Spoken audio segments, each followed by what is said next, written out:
സ്വർണ്ണക്കൊള്ളക്കേസ് പ്രതിയുടെ അഭിഭാഷകനെ സർക്കാർ അഭിഭാഷകനായി നിയമിച്ചത് മന്ത്രിസഭ അറിയാതെ ഔട്ട് ഓഫ് അജണ്ടയായി മന്ത്രിസഭയിലെത്തി എന്നാണ് മനസ്സിലാക്കുന്നത്. മുഖ്യമന്ത്രിയുടെ തീരുമാനത്തിൽ കോൺഗ്രസിൽ കടുത്ത അതൃപ്തി. അഭിഭാഷക നിയമനത്തിൽ കൂടുതൽ പരാതിയുമായി ലോയേഴ്സ് കോൺഗ്രസ് രംഗത്തെത്തി. സ്വർണ്ണക്കൊള്ളക്കേസിലെ നിർണായക രേഖകൾ KB പ്രദീപ് പരിശോധിച്ചു എന്നാണ് പ്രതിപക്ഷ നേതാവിന്റെ ചോദ്യം. ഗൂഢാലോചന പുറത്തുവരണമെന്ന് BJPയും ആവശ്യപ്പെട്ടു. രാജിവെച്ചതോടുകൂടി എല്ലാം അവസാനിച്ചു എന്ന നിലയ്ക്ക് ഇത് കാണാൻ പറ്റുമോ? ഇവിടെ ഏറ്റവും പ്രധാനപ്പെട്ട ഒരു തസ്തികയിലാണ് ഈ അഭിഭാഷകൻ നിയമിതനായത്. ദേവസ്വത്തിൻ്റെ ക്ലിയറായി വന്നതോടുകൂടി ആ ഇരുന്ന ദിവസം, ആ ഇരുന്ന മണിക്കൂറുകൾ, ഏതെല്ലാം കടലാസുകൾ അദ്ദേഹത്തിൻ്റെ കയ്യിലെത്തിയിട്ടുണ്ട്. അത് കേസുമായി ബന്ധപ്പെട്ട് വളരെ പ്രധാനമാണ്. അപ്പോൾ കേസിൻ്റെ ദേവസ്വം വകുപ്പിൻ്റെ കയ്യിലുള്ള നിർണായകമായ വിവരങ്ങൾ മനസ്സിലാക്കാൻ ഇദ്ദേഹത്തിന് കഴിഞ്ഞിട്ടുണ്ടോ? ഇത് ഗൗരവമായി അന്വേഷിക്കേണ്ട കാര്യമാണ്. അത് സംബന്ധിച്ച് അന്വേഷണം നടക്കണം. ഏതെങ്കിലും കടലാസുകൾ ആ അഡ്വക്കേറ്റിൻ്റെ കയ്യിലുണ്ടെങ്കിൽ സെർച്ച് ചെയ്തത് കണ്ടെത്തണം. അതിനാവശ്യമായ നടപടികൾ സ്വീകരിക്കുകയും വേണം.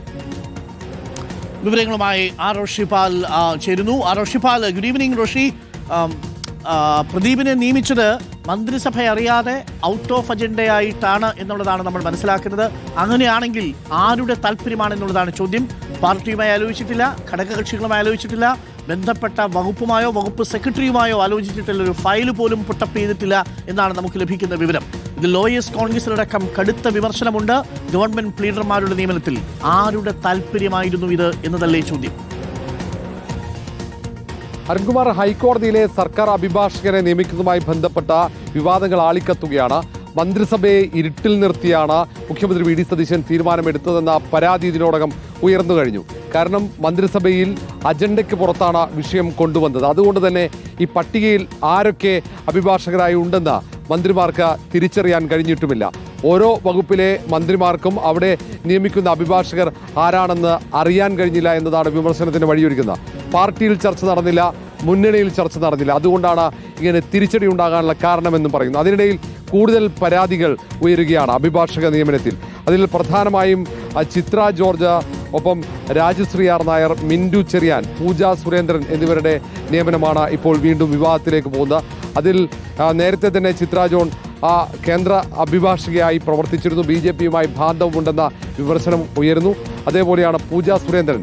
പിണറായി സർക്കാരിൻ്റെ കാലത്ത് അഭിഭാഷകയായിരുന്നു ഹൈക്കോടതിയിൽ. വീണ്ടും UDF സർക്കാർ എത്തിയപ്പോൾ അഭിഭാഷകയെ നിയമിക്കുന്നു.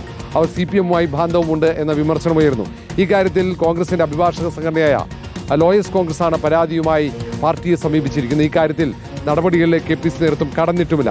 ഏതായാലും വിവാദം ആളിക്കത്തുന്ന സാഹചര്യത്തിൽ ഇതിൽ 3 പേരെ ഒഴിവാക്കാനുള്ള ശ്രമം നടക്കുന്നുണ്ട്. അതിൽ ചിത്ര ജോർജ്, മിന്റു ചെറിയാൻ, രാജശ്രീ R നായർ, ഇവരെ കൊണ്ട് രാജിവെപ്പിക്കാനുള്ള നീക്കം തുടങ്ങി കഴിഞ്ഞു. അതിൽ രാജശ്രീ R നായർക്കും മിന്റു ചെറിയാനും വേണ്ടത്ര പരിചയസമ്പത്തില്ല എന്ന വിമർശനമാണ്. ഹൈക്കോടതിയിൽ സർക്കാർ ആകണമെങ്കിൽ 7 വർഷത്തെ പരിചയസമ്പത്ത് വേണം, പ്രാക്ടീസ് വേണം. ആ പ്രാക്ടീസ് ഇല്ലാതെ ഇവർ രണ്ടുപേരും ഹൈക്കോടതിയിൽ എങ്ങനെ നിയമിക്കപ്പെട്ടു എന്ന ചോദ്യമാണ് അവിടെ വിമർശിക്കുന്നവർ ഉയർത്തുന്നത്. ഏതായാലും സർക്കാർ അഭിഭാഷകരെ നിയമിക്കുന്നതുമായി ബന്ധപ്പെട്ട മുഖ്യമന്ത്രി VD സതീശൻ പൂർണ്ണമായും വെട്ടിലായിരിക്കുകയാണ്. കാരണം വിമർശനം പ്രതിപക്ഷം ഉയർത്തുമ്പോൾ അതിനെ പ്രതിരോധിക്കാൻ കോൺഗ്രസോ മറ്റു മന്ത്രിമാരോ ഇതുവരെ തയ്യാറാകുന്നുമില്ല. Thank you Roshi. റോഷി പറഞ്ഞതുപോലെ നിയമവകുപ്പ് കൂടി കൈകാര്യം ചെയ്യുന്നത് VD സതീശനാണ്. അപ്പോൾ നിയമവകുപ്പിന്റെ താല്പര്യമായിരുന്നോ മറ്റുള്ള വകുപ്പുകളുമായി ബന്ധപ്പെട്ട ലീഡർമാരെ നിയമിക്കുന്നതിൽ ആ വകുപ്പിന് ഒരു സേയും ഉണ്ടായിരുന്നില്ലേ? ഘടകകക്ഷികളോടുള്ള അതൃപ്തി അതെങ്ങനെയാണ് പരിഹരിക്കുക? 90ഓളം നിയമനങ്ങളാണ് നടത്തിയത്. ഇനിയും നിയമനങ്ങൾ നടത്താറുണ്ട്. ഇനിയുള്ള നിയമനങ്ങൾ കൂടുതൽ സൂക്ഷ്മതയോടു കൂടിയുള്ളതാവുമെന്നാണ് മനസ്സിലാക്കുന്നത്. അതും വേണ്ടത്ര പരിചയസമ്പത്തില്ലാത്ത, 7 വർഷത്തെ പരിചയയോഗ്യതയില്ലാത്ത ആളുകളെ പോലും നിയമിച്ചു എന്നുള്ളതാണ്. ഈ നിയമനവുമായി ബന്ധപ്പെട്ട് സാമ്പത്തിക ഇടപാടുകളുണ്ട് എന്ന വിമർശനവും പല കോണുകളിൽ നിന്നും ഉയരുകയും ചെയ്യുന്നു. അധികാരത്തിലെത്തി 1 മാസം തികയും മുമ്പ് സർക്കാർ അഭിഭാഷക പട്ടിക നിയമനത്തിൽ വെട്ടിലായിരിക്കുകയാണ് സർക്കാർ, വിശിഷ്യ മുഖ്യമന്ത്രി VD സതീശൻ.